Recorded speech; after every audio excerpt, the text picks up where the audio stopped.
નમસ્કાર, તમે જોઈ રહ્યા છો મારો અવાજ ન્યૂઝ। વડનગર નજીક ભયંકર અકસ્માત, બાઇક ઇક્કો ટક્કરમાં બેના મોત, એકને ગંભીર ઇજા। વડનગરથી સુલતાનપુર વચ્ચે આજે એક દુર્ઘટનાજનક માર્ગ અકસ્માત સર્જાયો હતો।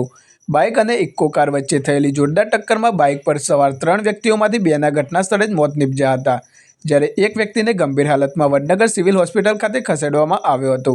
મૃતકોની ઓળખ ટેચાવા ગામના ઠાકોર અમરાજી હરગોવનજી, ઠાકોર કોનાજી કુબેરજી રૂપે થઈ છે। બંને વ્યક્તિઓનું ઘટના સ્થળે જ કરુણ મોત થયું હતું। અકસ્માતમાં ઘાયલ થયેલા વ્યક્તિનું નામ તાવિયા શૈલેષભાઈ રમણભાઈ, રહેવાસી મોટા બોરીદા ગામ, તાલુકો ફતેપુરા, જિલ્લો દાહોદ હોવાનું જાણવા મળ્યું છે। તેઓ કડિયા કામનું કામ કરતા હતા। ત્રણેય સવારે ટેચાવા ગામથી વડનગર સિવિલ હોસ્પિટલ ખાતે પોતાના એક સંબંધીની ખબર લેવા આવી રહ્યા હતા। તે દરમિયાન અજાણ્યા ઇક્કો વાહન સાથે ટક્કર થતાં આ ભયંકર અકસ્માત સર્જાયો હતો। અકસ્માત પછી ઇક્કો કારનો ડ્રાઈવર વડનગર પોલીસ સ્ટેશન ખાતે હાજર થયો હોવાનું જાણવા મળ્યું છે। પોલીસે અકસ્માત અંગે વધુ તપાસ હાથ ધરી છે। આ બનાવ પગલે ટેચાવા ગામના શોકની લાગણી છવાઈ ગઈ છે। પરિવારજનોમાં રડાકો મચી ગયો છે।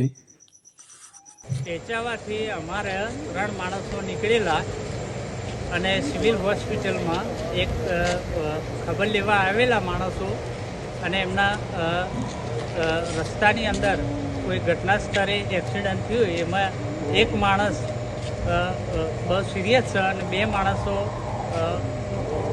ડેથ થયેલા છે।